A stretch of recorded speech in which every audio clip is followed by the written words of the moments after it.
The question is that this bill be now read a second time. The member for Hughes. Thank you. Thank you, Mr Acting Deputy Speaker.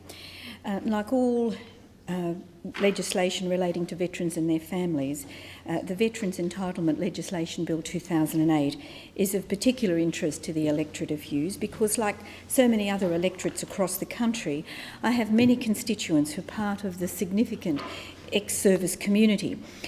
This bill is about looking after those in the veteran community and their families, and hence I'm pleased to be able to speak on this bill, and overall I do support it. The Veterans Entitlements Legislation Bill's purpose is to extend the income support supplement to war widows or widowers who are under the qualifying age. And Mr Acting Deputy Speaker, while I do support this bill, I must say that I'm confused about some of the measures in last night's budget, because strangely the government has actually raised the age of service pension eligibility for veteran service partners from 50 years to 58 years. And this is for female partners. And this is a confusing initiative, given the purpose of this particular bill is to actually be of assistance to families of veterans. But I'd like to say a little bit more about that later. This bill provides measures that remove the requirements for war widows and widowers who are under the qualifying age to have a dependent child, be permanently incapacitated, or be a partner of a person receiving an income support pension before they can receive the income support supplement. The bill will also extend to certain single disability pension recipients the disability pension bereavement payment. Under this measure, the bereavement payment will be extended to cover single recipients of the special rate and extreme disablement adjustment disability pension who die in impoverished circumstances. This bill will also extend the automatic grant of war widow or war widower or orphan pensions to the widows, widowers and eligible children of veterans and members who, immediately before the death of their veteran relative, were in receipt of temporary special rate or intermediate rate disability pension. To make this legislation as effective as possible on a national level, I respectfully suggest that the federal government give favourable consideration to the following points.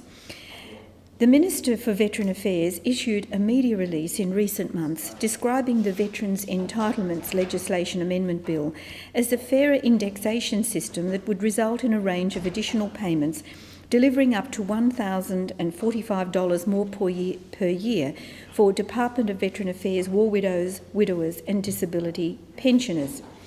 The Minister said these payments and new indexation methods maintain and improve the value of veterans and war widows pensions and protect them from future erosion. Only in the last days did the previous government act. They failed to recognise the erosion of veterans' pensions until they were forced to do so, he said. The Rudd government is committed to providing increased and fairer financial support for members of the veteran community. However, the general rate disability pensions will for the first time be indexed with reference to both the Consumer Price Index and the male total average weekly earnings, which is fair enough. Alongside the improved indexation calculations, the base rate of all pensions on the general rate will increase by 5%. For example, 100% general rate recipients will receive an extra $22 a fortnight, which will be very welcome. Extreme disability adjustment pensioners will receive an extra $15 to their base rate on top of the indexation increase, resulting in an additional $40.20 per fortnight. The war widow's pension will increase by $19.70 to $582.40 a fortnight, and the single service pension by $9.10 to $546.80 a fortnight, and the married couple's rate by $7.70 to $456.80 per person per fortnight. Wholly dependent partners' death benefit and special rate disability pension under the Military Rehabilitation and Compensation Act 2004 have also increased in line with the latest increases under the Veterans Entitlement Act. The new pension rates come into effect on the 20th of March and were first paid on the 27th of March 2008.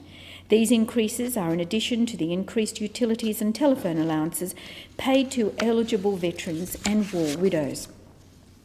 The Coalition, during the last federal election, committed to increasing the utilities allowance and seniors concession allowance to $500 for those people receiving the age pension, mature age allowance, partner allowance, widow allowance, service pension, veterans income support supplement, carers payment, disability support pension, DVA invalidity service pension, and holders of the Commonwealth Seniors Health Card through the More Support for Pensioners, Self-Funded Retirees, People with Disabilities and their Carers policy. And this was announced by the Coalition on the 23rd of October 2007. This announcement was followed by Labor announcing on the 1st of November 2007 their copycat policy, Making Ends Meet, federal Labor plans for older Australians and people with disabilities and carers, which largely mirrored the Coalition policy. And having said that, Mr Acting Deputy Speaker, I do acknowledge that, generally speaking, there has been bipartisan support for this very venerable and venerated policy area of our government. If the Coalition had not announced this policy during the last election, would Australian veterans, however, be worse off? Because Labor would have not brought this legislation into the Parliament. And one must say that this is another example of Labor me-tooing Coalition policy, as was often done in the last election campaign. However, this is one that I will not, and the veterans certainly would not, complain about. What the Coalition didn't do was refuse to give the veterans community certainty by leaving them in limbo regarding the carers bonus.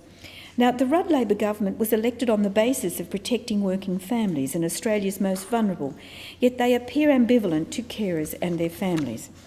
This bill continues to show ambivalence to veterans by the Labor government, as it appears that while they have given with one hand, they actually have taken away with the other. The Minister for Veteran Affairs used the introduction of this bill to detract from the carers bonus and the deeming issues that were relevant to a large number of veterans. This bill is totally silent on the carers bonus. It fails to reassure the veterans community of the continuation of the bonus which the Coalition implemented. Deeming is the other issue where the Minister continues to remain silent. The deeming rate increased on the 20th of March 2008 by 0.5%. While this portfolio has